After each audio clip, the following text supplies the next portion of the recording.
Une femme déplacée interne éplorée, accablée de chagrin. Le contenu de sa maison réduit en cendres, 5 boutiques voisines et plusieurs ateliers de menuiserie et de soudure ravagés par les flammes. C'est le bilan d'un grand feu qui a causé d'importants dégâts matériels ce mardi matin à Bafoussam, première rue Auberge. Oui, c'est le problème de la maman qui déplaçait interne qui loue à côté de moi, que le feu a tout pris et puisque le feu avait commencé dehors, on était obligé de la faire passer par la toiture derrière pour arriver chez moi. Elle a tout perdu. Hier, j'ai pris l'argent à un client 300 000. J'ai acheté quelques matériels de 40 000 et le reste, j'ai laissé chez mon voisin frigoriste. Tout ça, c'est un ami. Bon, je constate que tout est voilà. À l'intérieur, là, j'ai les moteurs chez les voisins. J'ai les moteurs pour les moulins. Beaucoup d'appareils que j'ai achetés, j'ai laissé chez les voisins. Tout est fini comme vous voyez. L'intervention rapide des sapeurs-pompiers et fort maintien de l'ordre a permis d'éviter la propagation des flammes dans ce quartier où règne la promiscuité, les branchements anarchiques. Donc à notre arrivée, on a constaté que c'est une menuiserie qui a pris feu avec début de propagation à un atelier de frigo et un atelier de soudure. Immédiatement, on a fait l'adaptation de 2 petits lances pour circonscrire les flammes afin que ces flammes restent à son volume. Seule une enquête pourra déterminer l'origine du feu. Les victimes sont encore dans un profond abattement au regard des pertes.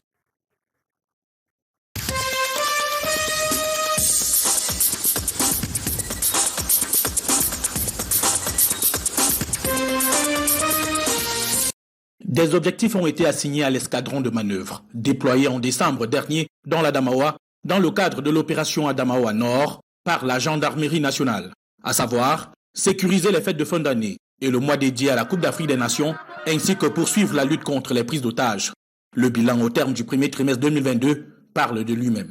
Nous avons enregistré dans la région 27 cas de prise d'otages avec 38 personnes maintenues en captivité, mais 30 personnes libérées et seulement 8 restent encore en captivité. Ces prises d'otages se concentrent dans le Faro et Déo, le département de la Vina et dans une moindre mesure le département du Mbéré. C'est dans ces départements cités que vont se concentrer plus d'énergie avec du renfort en hommes et en matériel. Les Pandores saluent la collaboration des populations.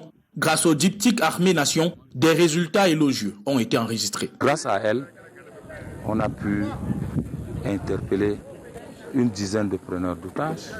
On a saisi une dizaine d'armes de guerre et de chasse, beaucoup de munitions. Pour cette seconde phase, l'opération Adano dote toutes les brigades du matériel roulant, car la région entre en période de saison sèche, propice à différentes exactions des malfrats. Nous avons considérablement réduit le nombre des prises d'otages et avec ce matériel, nous comptons annuler le nombre. C'est les résultats qui sont attendus, donc nous pouvons vous donner rendez-vous dans quelques jours.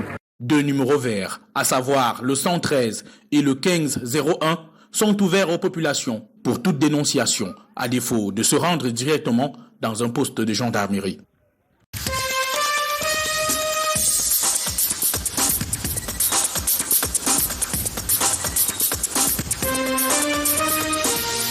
La reprise des cours est effective dans de nombreux établissements.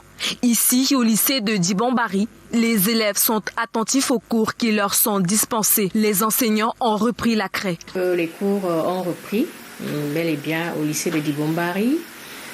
Après la période de grève, avec la levée de la suspension, les professeurs sont là présents, ils dispensent les cours dans les salles de classe. Les activités ont repris normalement. Et le matin, nous avons commencé par la levée des couleurs. Il y a mon collègue DPS qui m'a précédé et c'est la deuxième heure, les cours ont effectivement bien repris. Et je suis là en 5e en train de dispenser le cours d'histoire. Contrairement à ce qui se dit sur les réseaux sociaux, les seigneurs de la craie n'ont pas été menacés pour lever le mot d'ordre de grève. Nous n'avons pas été intimidés. Aucun enseignant n'a été intimidé à Dibon-Barry. Aucun enseignant n'a été intimidé. Donc ils venaient. Ils venaient, certains enseignaient, d'autres n'enseignaient pas, mais aucun enseignant n'était intimidé, que ce soit par le chef d'établissement, que ce soit par une autorité administrative, aucun enseignant n'a été intimidé ici au lycée de Dibon Bari. Pendant la période de grève, nous n'avons pas été intimidés, puisque tout le monde entrait quand même en classe pour faire l'appel, remplir les cahiers de textes et encadrer les enfants pour qu'ils ne vadrouillent pas n'importe comment. Et nous n'avons pas été intimidés. La suspension, le mot d'ordre de suspension a été lancé, nous avons suivi. Donc les cours ont effectivement repris. Pour l'heure, dans la commune de Dibon Bari, les cours ont bel et bien repris et ce, au profit des élèves de cette institution.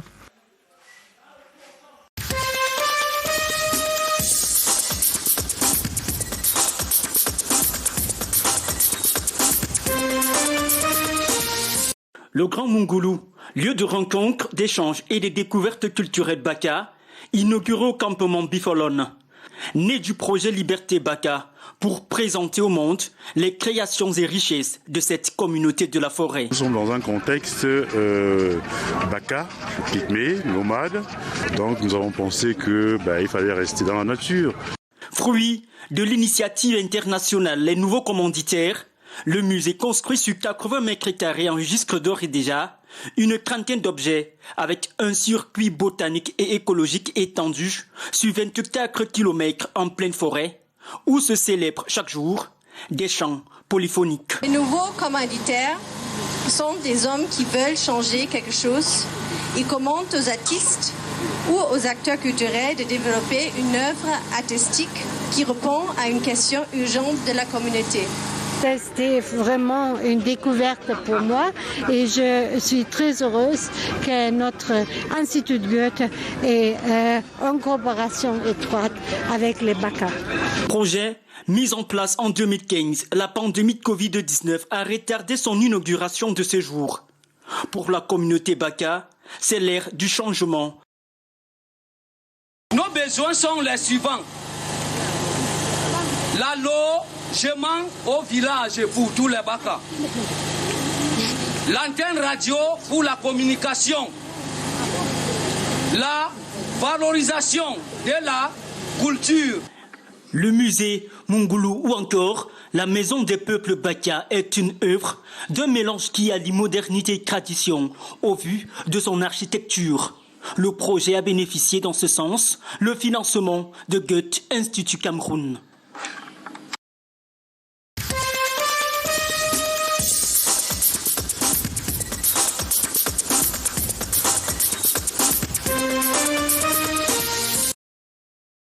Face aux multiples coupures intempestives du courant électrique à Tchang, causant ainsi un préjudice aux usagers en quête de la carte nationale d'identité, le commissariat central de cette ville vient de se doter d'un groupe électrogène d'une capacité de 6,6 kVA et la rénovation de leur bâtiment qui date de l'époque coloniale. Nul n'est besoin ici de rappeler que les principaux bénéficiaires de ces dons seront les populations elles-mêmes et les usagers de nos services qui seront désormais accueillis et servis dans un cadre amélioré. Les défis qui attendent la police sont énormes et il était de bon ton de leur fournir du matériel nécessaire de travail pour leur permettre de mener à bien leur mission. Une image d'une police qui est au service des plus jeunes chaque jour. La deuxième image, c'est ces populations. J'ai vu souvent sous le soleil. La cérémonie de restitution qui s'est déroulée à l'esplanade du commissariat central de Tchang ce 25 mars 2022 était présidée par le préfet du département de la Ménois en présence du délégué régional de la police pour l'Ouest. Nous avons tous vu les difficultés d'établissement de CNI à Tchang.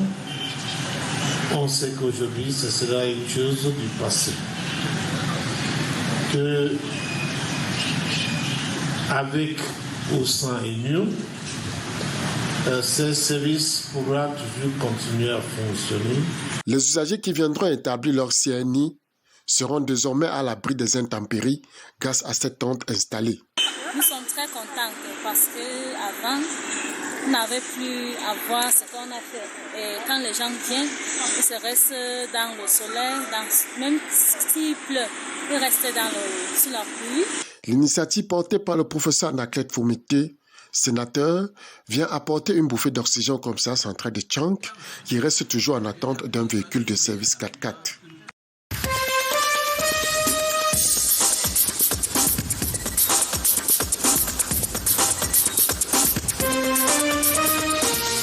Ce sont 35 équipes pour 70 joueurs chez les messieurs qui ont pris part à ce championnat national de pétanque. Les boulistes se sont distingués à travers des rencontres durant toute l'après-midi, une compétition organisée dans le but de rassembler un nombre important de pratiquants de ce sport non vulgarisé. Vraiment, le niveau est bon parce que vous avez vu la finale. La première équipe menait 5-1. L'équipe adverse qui a gagné la finale. Et c'est excellent. Vous avez vu comment les filles se sont débrouillées aussi pour gagner une coupe pour la consolante.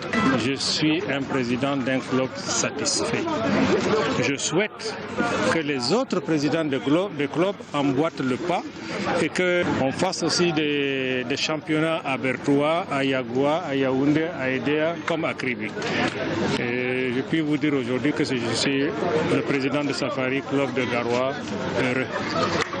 C'est de Ngaoundéré, Kribi, Yagoua, Bertoua, Edea et Yaoundé que ces joueurs sont venus pour pratiquer leur sport favori. Ils ont rivalisé d'adresse.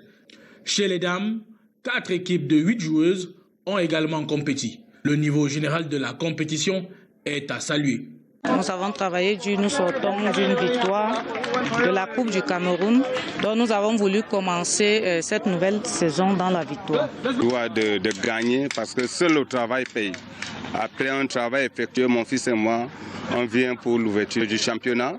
Et en avance, on s'est dit, on vient jouer. On a joué et pour rentrer avec le trophée. Nous sommes les représentants de toute une région, le littoral. Le délégué régional des sports du Nord et les autorités locales ont émis le vœu de vulgariser la pratique de la pétanque dans la partie septentrionale du pays.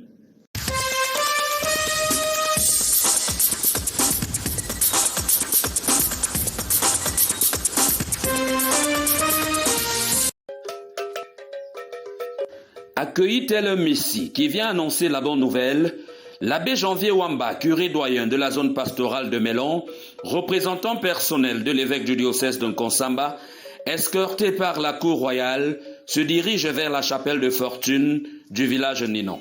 La dite chapelle, faite en matériaux provisoires, vétuste et exposée aux intempéries, a accueilli ce jour près de 500 chrétiens catholiques venus écouter l'évangile du jour basé sur la réconciliation. Et inviter ainsi le peuple de Dieu à se réconcilier avec Dieu. Parce que quand on se réconcilie avec Dieu, forcément on se réconcilie avec tous les autres.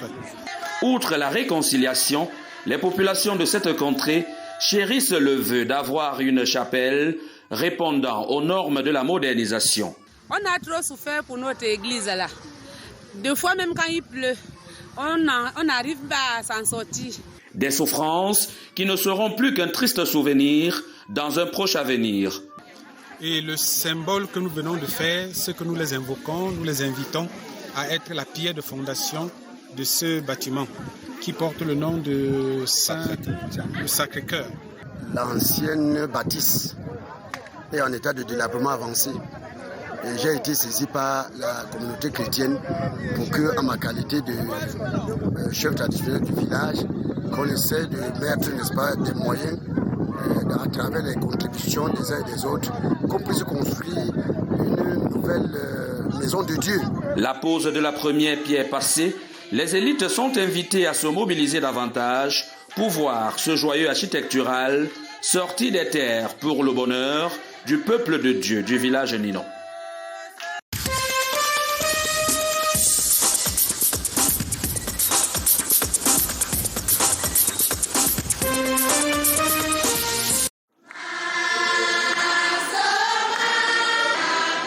Le 26 et 27 mars, 2 jours durant lesquels le collège des chorales Mekam du Cameroun a tenu son assemblée générale au grand temple de Nkonsamba.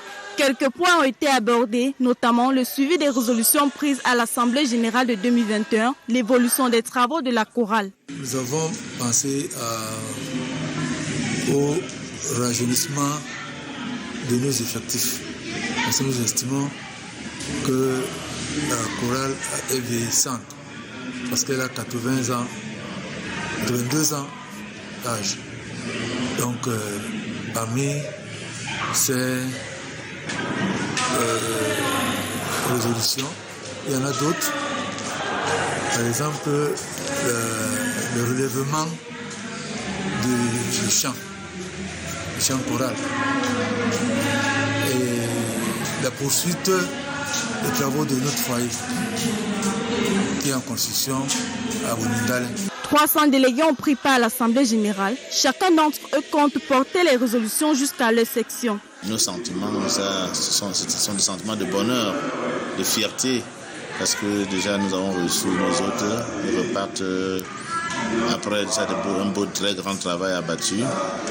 Je retiens de cela que MECAM doit faire encore du travail. Malgré que beaucoup de choses soient faites, mais nous devons encore faire beaucoup de choses. Le message qui a été distribué à tous les participants de cette Assemblée générale nationale de MECAM était d'être à l'écoute du Seigneur. Née en 1940, MECAM est une fédération qui regroupe 136 chorales réparties en 8 sections régionales.